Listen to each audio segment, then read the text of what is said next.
When you think of, like, Wall Street algorithms, you probably picture this cold, emotionless math, right? Yeah, absolutely. Just a supercomputer sniffing out exactly where human traders are acting irrationally and ruthlessly shorting their emotional decisions. Exactly. It's all about exploiting human bias. Right. But today, for this deep dive, our source material takes that exact same quantitative scrutiny-like, that intense mathematical focus, and applies it to our massive Week 9 dataset from the NDL. It's fascinating. We are diving straight into the raw sportsbook file. I'm talking the lines, the spreads, the ATS record, the game data. We want to see exactly where the human narrative just, completely shatters against cold, hard math. Well, the beauty of this sportsbook file is that it basically operates as a perfect behavioral economics laboratory for us. Yeah.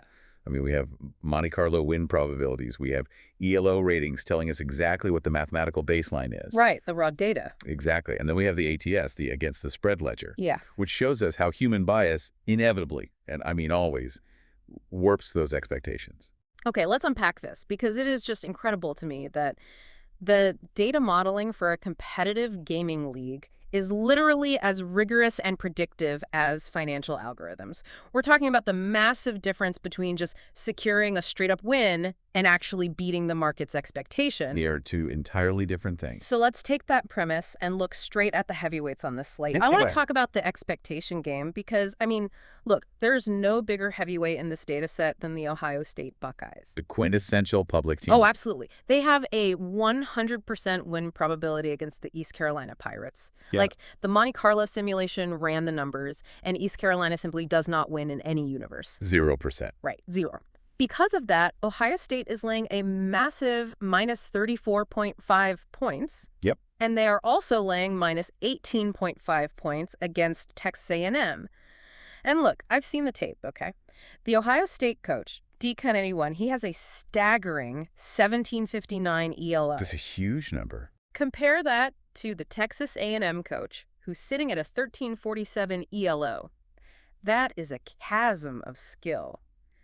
Honestly, I'll lay the points in both games without hesitating. You have to back the dominant team. And that right there, laying those points, is a textbook example of falling straight into a public trap. Wait, really? A trap? Yes, you are completely conflating absolute skill with market value. But the skill gap is massive. Sure, a 400-point ELO gap means the higher-rated player is going to win nearly 99% of the time straight up. The mathematical model knows this. That's exactly why it spits out a 100% win probability for that East Carolina matchup. So they win. But winning the game and covering a 34.5-point spread are two entirely different sports. Ohio State only covers the spread 40% of the time. Wait, 40%? Yes. They are 4-6 in their last 10 games against the spread. But hold on. If they have a 1,700-plus ELO and are objectively the best team on the board, shouldn't they just be immune to public expectations? Like, shouldn't their raw skill just blow the doors off the opponent, regardless of where the market sets the line? It doesn't work like that. 35 points is a lot, but this is a juggernaut offense we're talking about. Raw skill does not exist in a vacuum when a market is pricing it. The issue here is a classic behavioral economics concept. It's known as the availability heuristic. Okay, what's that mean in this context? The betting public remembers Ohio State's massive blowout wins because those are the highlights that get shared everywhere. They're flashy. Right, the eye test. They look unstoppable. Exactly. But they don't remember the games where Ohio State goes up by 28, pulls their starters, and just runs out the clock. The odds makers know the public will blindly hammer Ohio State based on that highlight reel perception. So they adjust. They artificially inflate the line. They push it all the way to 34.5 just to protect their liability. Ohio State isn't just playing East Carolina. They are playing against the massively inflated expectations of the entire public. Wow. And statistically, they're failing to clear that bar 60% of the time. It's like a tech stock that posts record-breaking quarterly profits, but the stock price still plummets anyway. Exactly. Yeah. Because the market had already priced in an even more absurd level of profit. Man, that is the exact mechanism at play. It is. Now, I want you to look at the opposite end of the spectrum. Look at Mississippi State. They're laying minus 25.5 points against Iowa State. Okay.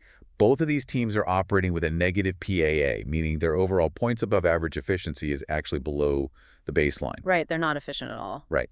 Mississippi State sits at a minus 8.8, and Iowa State is at a minus 3.8. So it's an ugly game.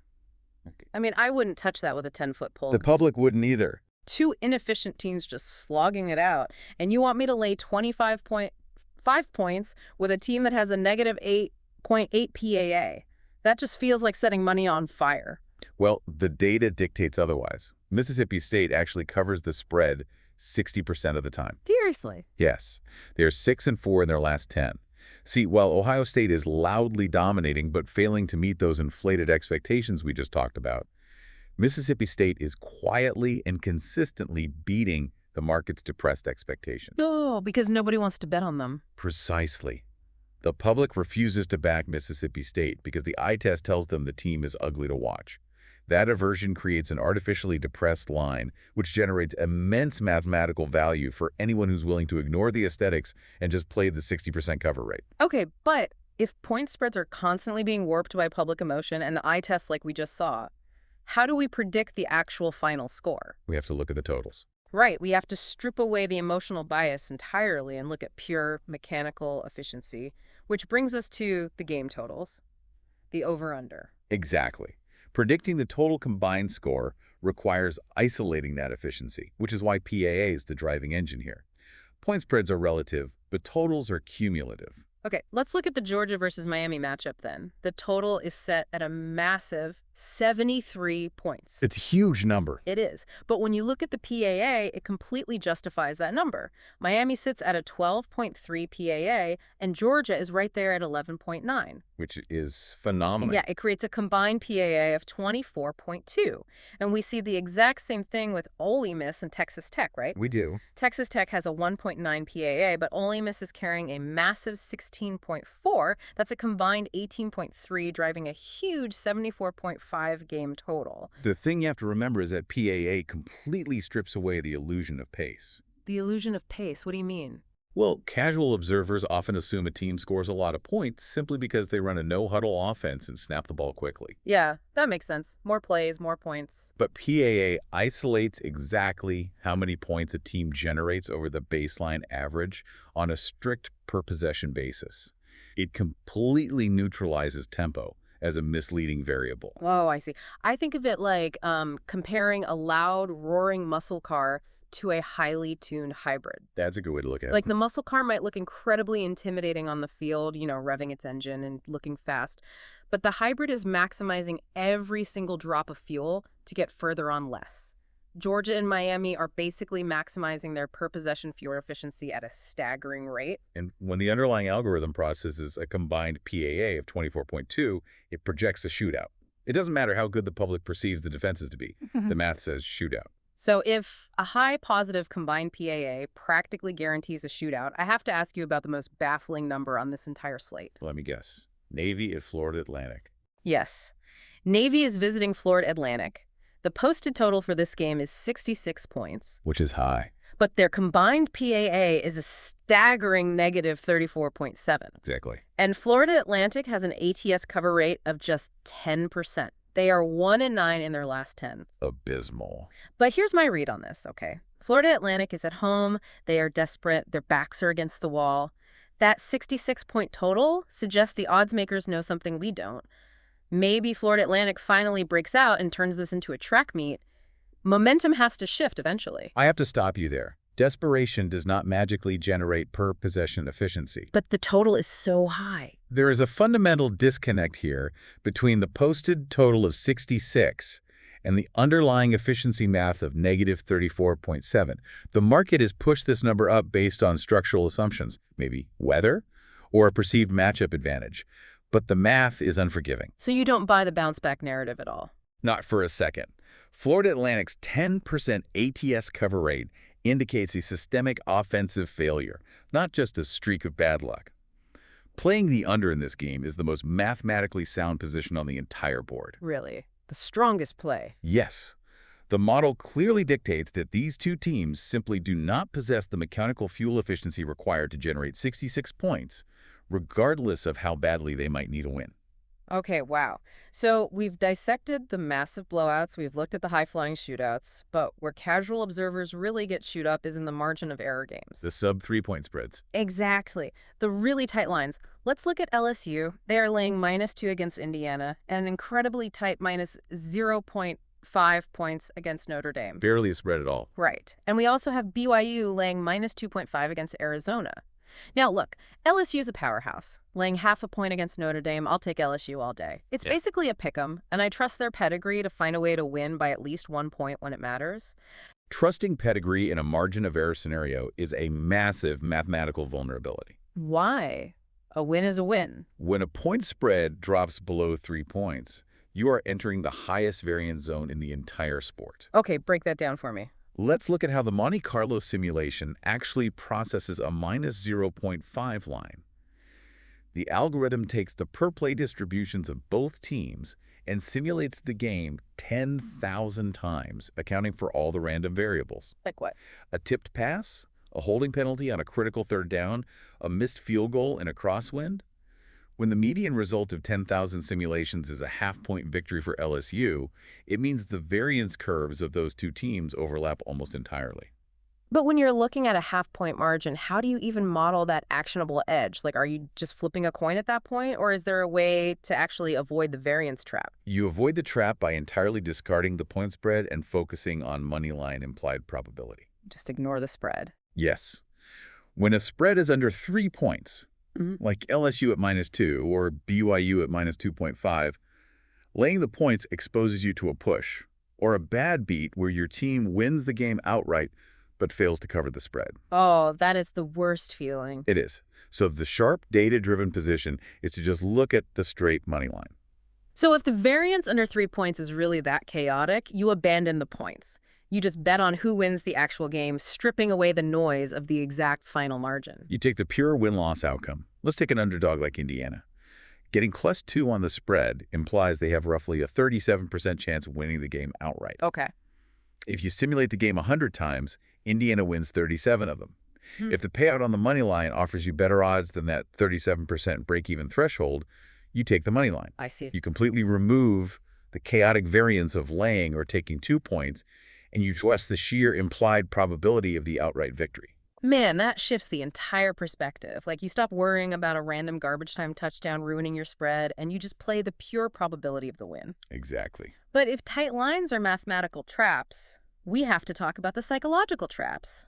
The places where human narrative and the concept of momentum completely blind people to what the data is just screaming at them. Well, human beings are fundamentally hardwired to seek patterns and attach narratives to them, even when they are just statistical noise. And there's no greater narrative in sports than the winning streak. Of course. Let's look at the Old Dominion Monarchs. They're laying -5 points against the Ohio Bobcats. Yeah. And Old Dominion is riding a massive 9-game winning streak. So yeah, yes. Momentum is a real, tangible thing on the field. They have forgotten how to lose.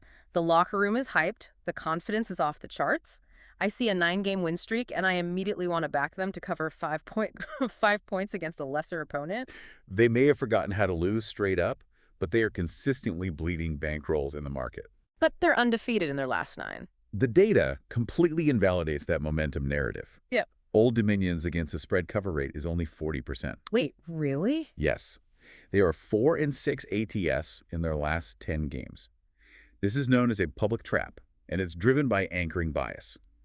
The public anchors their entire perception to that flawless 9-0 straight-up record, ignoring the structural inefficiency underneath it. So even with all that supposed momentum, they are losing against the spread because the market is over-adjusting for their win streak. The market is inflating their lines, specifically because they know the public will blindly bet a 9-game win streak. Old Dominion is not efficient enough to cover those inflated numbers. Yeah. The data is completely devoid of emotion. It does not factor in locker room hype. It doesn't care about post-game speeches. It only measures whether your per-possession efficiency can overcome the market premium that's been attached to your narrative. So who is the team that the data actually supports then? Like, where is the real mathematical value on this board if it isn't the undefeated teams with all the hype? The ultimate ATS value on the board right now is the North Texas Mean Green. North Texas? Yes, they are 9-1 straight up, which provides the baseline success, but crucially, they possess a 90% ATS cover rate. 90%. They have covered the spread in 9 of their last 10 games, and they are currently on an 8-game covering streak. So they aren't just winning games, they are actively demolishing the market's expectations of them every single week. The odds makers just haven't been able to catch up to their actual efficiency. They are a true anomaly. The team's mechanical efficiency is vastly outpacing the public's perception of them. They are basically the inverse of Ohio State. Right. Because no one is talking about North Texas, their lines remain deflated, which provides consistent week-over-week mathematical value. That's incredible. And on the flip side, we have to look at the ultimate fade, the absolute structural liability on the slate. The data points unequivocally to the South Carolina Gamecocks. Oh, man. They are sitting at an abysmal 0-10 straight up. But more importantly, they carry a 0% ATS cover rate. 0% over 10 games. I mean, that's almost hard to do by accident. It isn't an accident. It is a structural failure. They haven't covered a single spread in their last 10 games. Not one. Not one. Even when the odds makers attempt to induce action by giving them massive amounts of points to make the game tempting, they still fail to meet that lowered expectation. That is brutal. A 0% cover rate is not variance or bad luck. When the metrics dictate a fade of this magnitude, you fade without hesitation. It fundamentally changes how you consume the sport, doesn't it? I mean, looking at the ATS ledger and the PAA completely separates the signal from the noise. As we wrap up this deep dive into the sportsbook file, it's clear that data points like per-possession efficiency and against-the-spread ledgers strip away all our human biases. They really do. They cut through the flashy win streaks, the pedigree of big-name teams, and the media narratives to just reveal the true underlying mechanics of performance. It serves as a continuous reminder that perception is rarely reality. What looks like an unstoppable juggernaut is often just an overvalued asset waiting to disappoint the market. And what looks like a messy, negative efficiency game can actually contain the smartest mathematical edge on the board. Which leaves us with a final thought for you to ponder today. If Monte Carlo simulations, ELO ratings, and efficiency algorithms can so accurately expose the gap between perception and reality in this dataset, well, where else in your life are you falling for the narrative? It's a great question. Think about your career trajectory, your personal investments, or even your daily habits. Are you on a straight-up win streak because you're just getting by, but you're actually failing to cover your own spread? Are you beating expectations or just coasting? Exactly. Are you letting the momentum of your own narrative blind you to the underlying efficiency of what you're actually doing? Take a hard look at the numbers of your own life. What is your personal ATS reality? Something to chew on.